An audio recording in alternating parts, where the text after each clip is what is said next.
ଯଦି ଯୁବକ ରାସ୍ତାକୁ ଓହ୍ଲାଇ ପ୍ରତିବାଦ କରେ ତାଙ୍କ ଉପରେ ଲାଠି ଚାର୍ଜ କରାଯାଉଛି, ମାଡ଼ ମରାଯାଉଛି, କେତେଠି ଜୀବନ ମଧ୍ୟ ଯାଉଛି। ସବୁଠାରୁ ଲଜ୍ଜାର କଥା, କେତେକ ସ୍ଥାନରେ ମହିଳା ପ୍ରତିବାଦୀ ମାନଙ୍କୁ ମଧ୍ୟ ଟାଣି ହେଉ ଧକ୍କା ମରାଯାଉଛି, ଚାପୁଡା ମରାଯାଉଛି, ଯାହା ସମ୍ବିଧାନର ଆତ୍ମା ବିରୁଦ୍ଧରେ।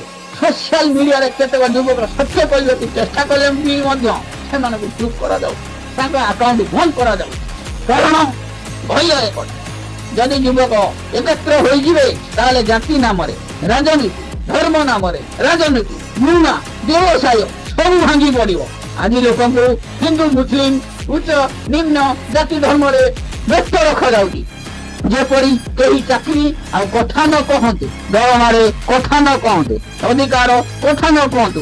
ଧର୍ମକୁ ବଞ୍ଚେଇବାର ନାରା ଦେଉଥିବା ଲୋକଙ୍କୁ ଗୋଟେ ପ୍ରଶ୍ନ, ଖାଲି ପେଟରେ ଧର୍ମ କେମିତି ବଞ୍ଚିବ? ବେରୋଜଗାର ଯୁବକର ସ୍ୱପ୍ନ ଭାଙ୍ଗିଗଲେ ଦେଶ କେମିତି ଆଗକୁ ବଢିବ? ଧର୍ମ ଗୋଟେ ବିଶାଳ ଶବ୍ଦ, ତାର ନା ଆରମ୍ଭ ଅଛି ନା ଶେଷ।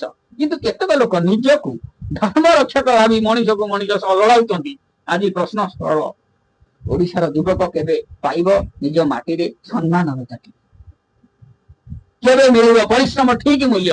ଆଉ କେତେ ଦିନ ଯୁବ ମାନଙ୍କ ଜୀବନକୁ କଣ୍ଟ୍ରାକ୍ଟର ହାତରେ ବିକ୍ରି କରାଯିବ?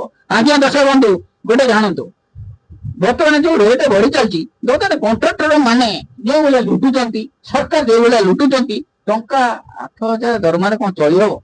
ଇଏ ଚିନ୍ତା କଲେ 12 ଘଣ୍ଟା ଡ୍ୟୁଟି 8,000 ଦରମା, ସବୁ ସେଇ ଭଗବାନଙ୍କ ଇଚ୍ଛା। ଆମ ସମ୍ବିଧାନ ଏଠି ବିକ୍ରି ହେଇଯାଇଛି ବର୍ତ୍ତମାନ।